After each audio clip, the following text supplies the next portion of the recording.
So Quinton Dunbar has been traded to the Seattle Seahawks, and there was plenty of rumors. We talked about him here on NFL Daily that he could be moved and that the Redskins were listening, and now a deal is done. Quinton Dunbar has been traded to the Seattle Seahawks for a 5th-round pick. In comparison, the most recent cornerback trade was Darius Slay for a 3rd and a 5th. Seattle had a major need here at corner. They go out and get Dunbar, who was rated the 2nd-best corner, according to PFF. He was entering the final year of his contract at, $3.25 million. I think with this trade, he's also now going to get an extension, which he has wanted. I think that's the path here for Seattle. I'm not convinced they're going to immediately give him an extension.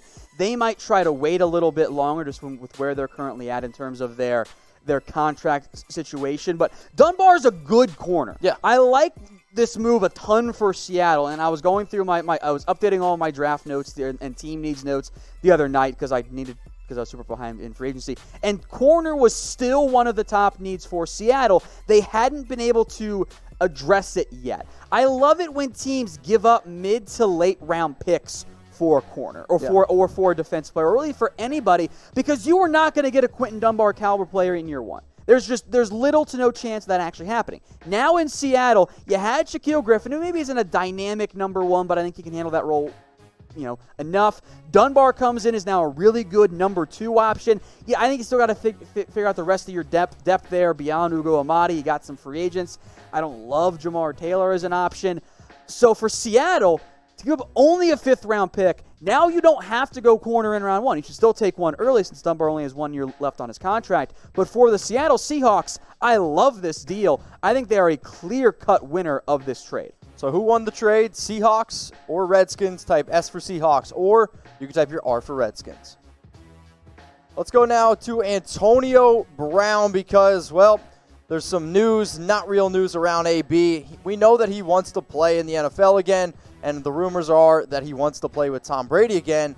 The issue is there's been kind of conflicting reports whether or not the Bucs would be interested and whether or not AB would actually, end up being back in the NFL. I don't think the Bucs should be interested, man. I know that Brown and Brady kind of want to play together, which is weird to me. Because apparently they're friends. It's a weird relationship, but whatever, To each their own. Maybe Brady's like that person who wants to fix the guy that they're dating. Maybe that's what Brady is right now. I mean, from a pure talent Madden perspective, like Evans, Chris Godwin, and Antonio Brown is awesome.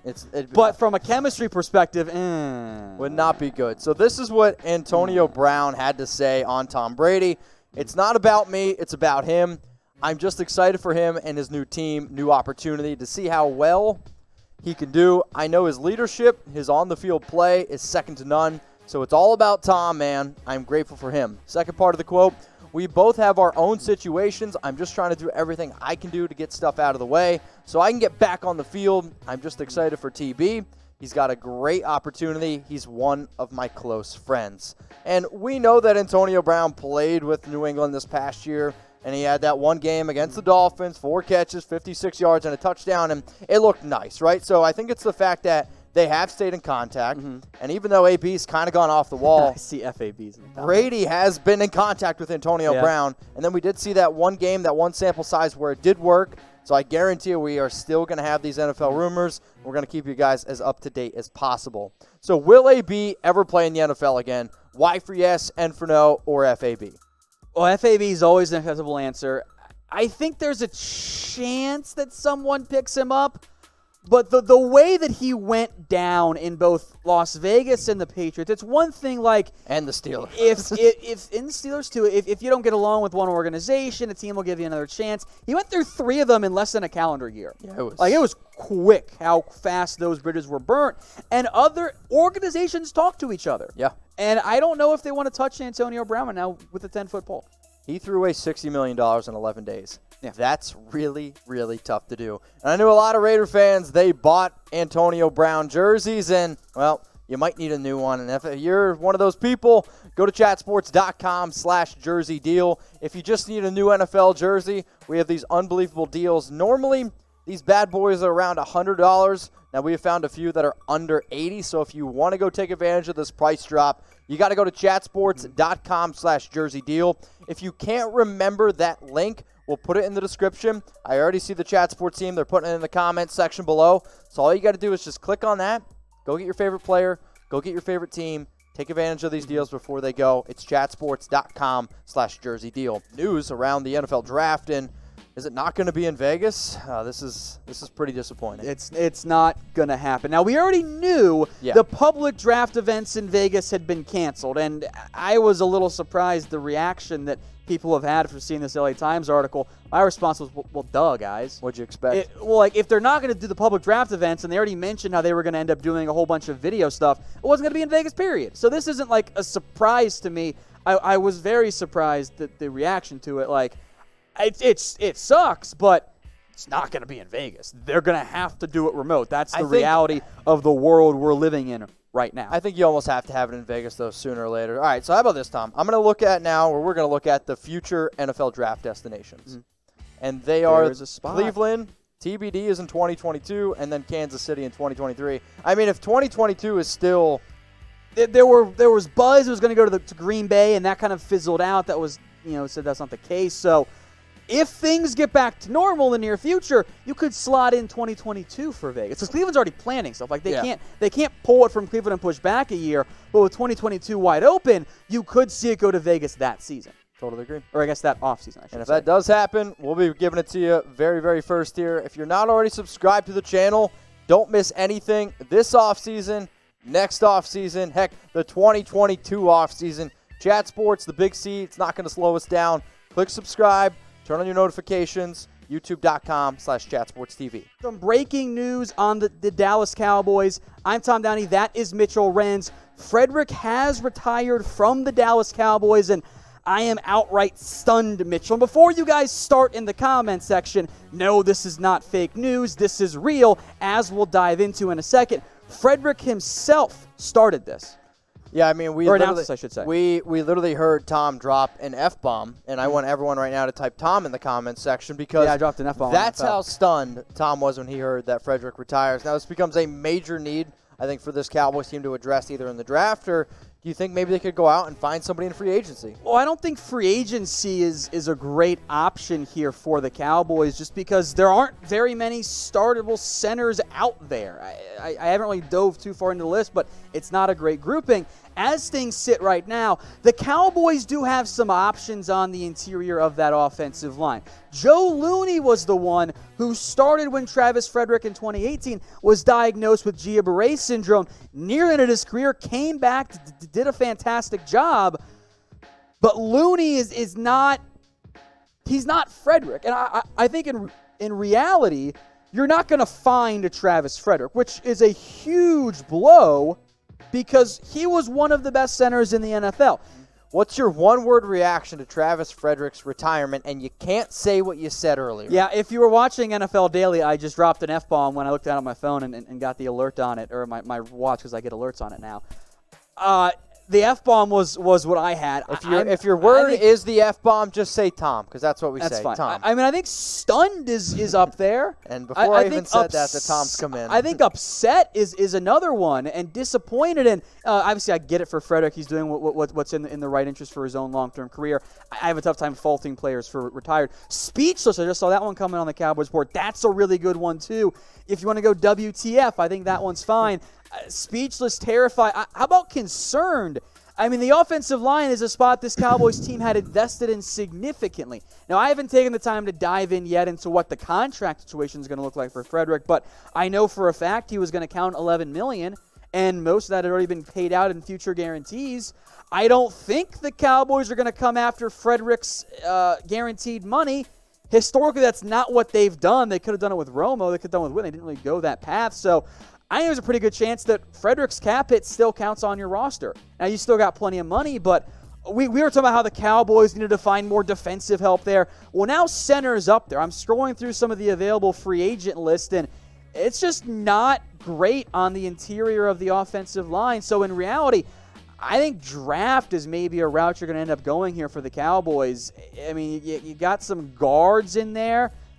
In gotta terms go of draft. your free agents, Josh Klein, Mike Person, Darrell Williams, Michael Schofield, those guys have played guard. There isn't really like an obvious plug-and-play center. I don't think there's really anyone out there right now that's an upgrade over Joe Looney or potentially Connor McGovern. So maybe the Cowboys knew that there was some Frederick retirement consideration here, and that's why they re-signed Joe Looney, and that's why they drafted Connor McGovern last year. But this is a huge loss for Dallas. This is a big loss. I'm seeing free agent, flabbergasted, laugh out loud, and then Tom, continue to get your one-word reactions to Travis Fredrick's retirement. Because apparently the market now for Winston, it's ice cold, and I think there's two reasons to this. One, the issue that's going on with the world, the big C, plus what is Jameis Winston's market actually? Because for me, I don't really know what it is. So Winston, I think he still wants to be a starter, and there might be one team that might be able to give him that. However, there is a lot of controversy around Jameis Winston, and for good reasons. I mean, think about it. Not only is it just the 30 interceptions from last year, but back in 2018, he was suspended for 3 games. So he might want to be a starter, but again, according to Jeff Darlington, the market right now for him is ice cold. And I've said it before on this show. I've said it before on past shows. I would not want Jameis Winston to be my quarterback. And when the Buccaneers talked about their quarterback ranking and needs, they first went with Tom Brady, then they said it was Teddy Bridgewater, then they said it was Jameis Winston. The fact that they had Jameis Winston all the way down there, probably not very confident in them. But confidence, I will give Jameis one thing. He at least has some confidence. I don't know if y'all saw this tweet or post on Instagram. This is what he put out there, okay? It's been a great 5 seasons as a Buccaneer. All love, respect. I love Tampa, and I look forward to seeing y'all again in February. Do you see the hashtags? Super Bowl. He is projecting himself to still go to the Super Bowl in Tampa. Jameis, my man, love the confidence. I don't think it's going to happen. So how about this? Where will Jameis play in 2020? I want you to throw it in the comments section. Yes, I think we did put Tom on suicide watch, so go make sure he's okay over at the Dallas Cowboys Report channel. And get your votes in here on where you think that Tom's going to play. Where do you think Jameis is going to play in 2020? So Bosco Gamer says nowhere. I see TTV says Steelers. I'm seeing the Chargers in there. I am seeing some nowhere, some Pats. Continue to get your votes in here. Where you think Jameis Winston is going to play in 2020. And for me, here are the top 4 teams that I think Jameis is going to end up with. I got the Pittsburgh Steelers, so I saw somebody say that. The Jacksonville Jaguars, I think that you could see them maybe potentially go out and get a Winston. The Los Angeles Chargers, and I'll throw out this team, the Philadelphia Eagles. Can we really trust Carson Wentz to be fully healthy? And I think if you're a team that doesn't have a lot of good options behind Wentz, maybe you go out and maybe you get a Jameis Winston. So those are my top 4 teams for Jameis Winston. I don't know if y'all saw this. It is the new logo by the Los Angeles Rams, and I want you to grade the logo. A, B, C, D, or F. For me, it is a hard, as Tom already said, the F word, it's an F. I mean, it's a big fat F to me. Why? This logo has already been released, and the votes came in, and they were all Fs. And yet you still stick with this one. Then, it looks like the Los Angeles Chargers more than it looks like the Rams. I get the Ram down below, but, I mean, you're trying to attract new fans. You're trying to attract a new audience to a new stadium, and that's the logo you're going to go with? A logo, in my opinion, that is very confusing. We have 183 people watching us live right now on YouTube, and I don't see a single grade above a D. Sorry, Rams. F is the grade. Let's go in now to a rumor around the Carolina Panthers. Actually, not a rumor. It's news. P.J. Walker has joined the Carolina Panthers. And maybe for those of you that, watch the XFL, you've actually heard of P.J. Walker's name before. So he was an absolute star in the XFL, and he also has played college football at Temple. Why does that matter? Well, the new head coach of the Carolina Panthers is Matt Rule, and Matt Rule worked with P.J. Walker a little bit. Also, Carolina has been super active in free agency, moving quarterbacks around, and with trades. They traded away Kyle Allen today for a 5th-round pick. We know that they plan on moving on from Cam Newton, so now you potentially add Teddy Bridgewater's backup in. For those of you that maybe have never heard of PJ or don't know what his numbers look like, these are his 5 games at the XFL.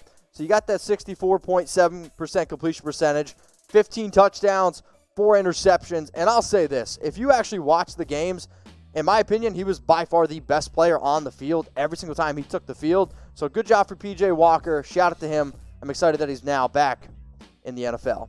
So how about this? Pick a quarterback, all right? We just talked about Jameis, and now we're talking about Walker. If you had to pick a quarterback, who are you going with? Type P for P.J. Walker or type J for Jameis Winston? I am genuinely curious on what you guys have to say here because I know P.J. Walker's a fun name, and I already see the amount of P's in the comments. I still think it's Jameis Winston. I still think Jameis Winston is a better quarterback than P.J. Walker. Nothing against P.J. He played on the Colts practice squad from 2017 to 2019, and I don't think Jameis is good, but I still think I'd probably take Jameis Winston over P.J. Walker. Somebody said P, and it's not even close. Ricky Evans said, where's Tom? Tom's on suicide watch because Travis Fredrick, well, he just retired. So now let's get into our free agency tracker. And we have Kyle Allen trade. This is the one that kind of came through here. We had Kyle Allen went to the Washington Redskins. The Carolina Panthers, they receive a 2020 fifth-round pick. We're going to be kind of quick going through this, just keep that in mind. The Panthers, they also added a linebacker and Tahir Whitehead. Whitehead was released by the Las Vegas Raiders. That move saved the Raiders $6.25 million. So good for Whitehead. He agrees to a 1-year, $2.5 million deal, and now has a chance to be a starter in Carolina. So we go from Carolina, now let's talk about the Raiders, where Marcus Mariota, we finally have the contract details for him. 2 years, $17.6 million with the Raiders. He gets a guaranteed $7.5 million in base salary. But the important thing here is the incentives. The incentives for Mariota's contract can get up to $37.5 million. That's a lot of money. What does that tell me? That signing Marcus Mariota wasn't just for a backup. It's also that they don't have 100% confidence in Derek Carr. So how about this question? Who's going to end the year as the starter for the Las Vegas Raiders? Is it going to be Derek Carr or is it going to be Marcus Mariota? If you think it's going to be Derek Carr, I want you to type 4. If you think it's going to be Marcus Mariota, I want you to type 8. Now, I'll still type my 4 for Derek, but the fact that they gave Marcus Mariota a contract, okay, a contract with up to $37.5 million in incentives, it should at least make you scratch your head a little. Jimmy Smith, he is re-signed with the Ravens. I'm not too surprised on this deal. 1 year, $6 million, and I think he's been one of the best Ravens, I'll say, over the last 5 years, in my opinion. So good for Jimmy Smith, good for the Baltimore Ravens. Also, a little bit of sad news, I think, for maybe some Patriot fans or just fans of football in general. Steven Gostkowski, yes, kickers are people too. He has played 14 seasons with the Patriots, is the franchise leader in points with 1,775. He dealt with a hip injury last year. He has been released by the New England Patriots.